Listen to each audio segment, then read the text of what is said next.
કાળિયાબેટ લખુપા hall પાસે વિદેશી દારૂની બાઇક ઉપર હેરાફેરી કરનાર 2 ઈસમોને પોલીસે ઝડપી લીધા।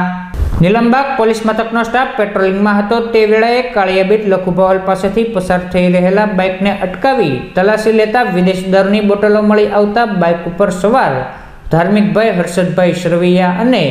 વિશાલભાઈ વિક્રમભાઈ બારૈયાની અટકાયત કરી પૂછપરછ કરતા સંજયભાઈ શેફાભાઈ મોબ પાસેથી લાવ્યા હોવાની કબૂલાત આપતા પોલીસે 3 ઈસમો વિરુદ્ધ ગુનો નોંધી જરૂરી કાર્યવાહી હાથ ધરી હતી।